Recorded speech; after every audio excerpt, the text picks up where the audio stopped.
S500 oil filter housing gasket replacements. Alright, I've already removed the housing, but I'll show you step by step on how to put it back, which is the same way as removing it. So first gasket I replaced was that one right there, as you can see. And I have my oil filter housing over here in my drain bucket. It takes 4 of these T30s to remove the cooler. Once you remove the cooler, you can see there's 2 more gaskets right there, which I'm going to replace now on the oil filter housing itself. And then I'll show you step by step on how to put it back together. Alright, so I've removed the old gaskets, sprayed it with a little bit of parts cleaner. So now I'm going to install the new ones, which I have right here. One here,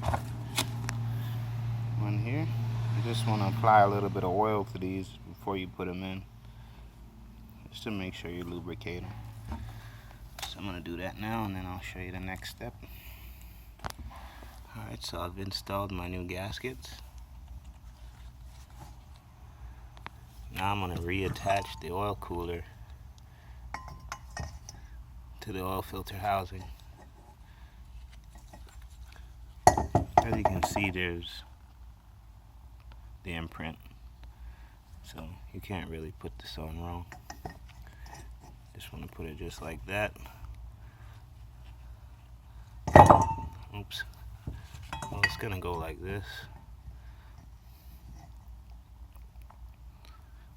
just like that, so where your holes line up. And then you're gonna take your T30s, 4 of them, so it's T30, and put them back in, snug them up and tighten.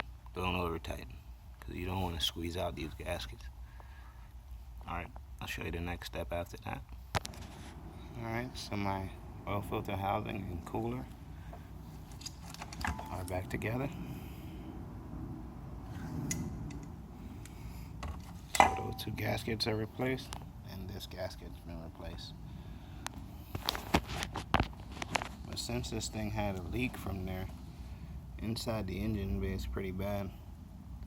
So I'm going to use some cleaner and get some of that debris out before I reinstall this, while we have access to all this.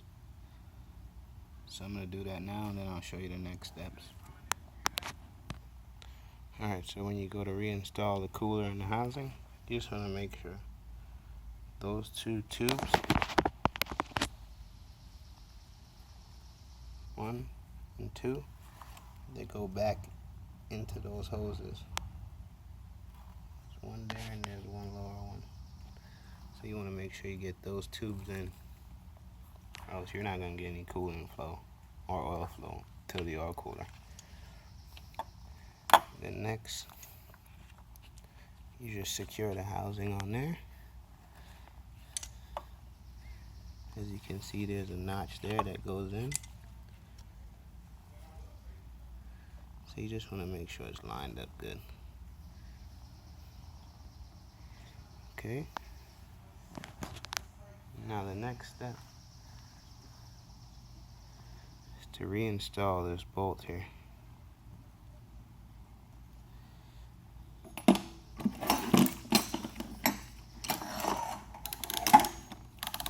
And it takes a 46 millimeter socket. 46 millimeter.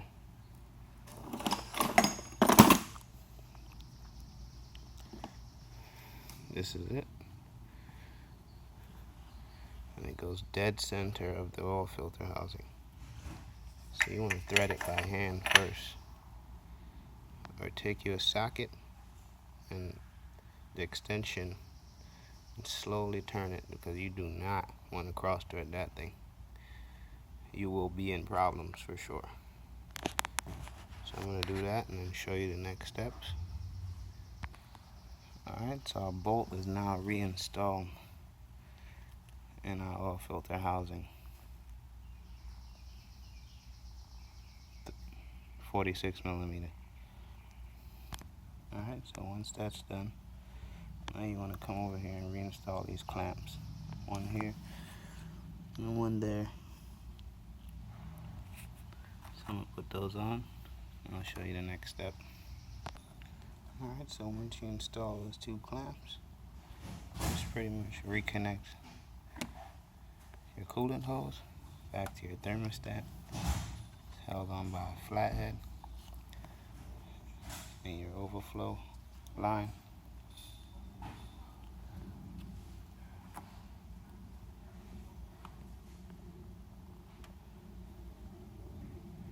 And your overflow line just plugs right back into your upper coolant hose. It's held in by a clamp. And that's it. You might want to add a little oil to this, because you did lose some when you took that oil cooler and oil filter housing off. But once you reinstall those hoses, that's it. Gaskets are changed. CLS 500 oil filter housing, gasket replacement. Comment, subscribe, tune in for some more videos. Thanks for watching.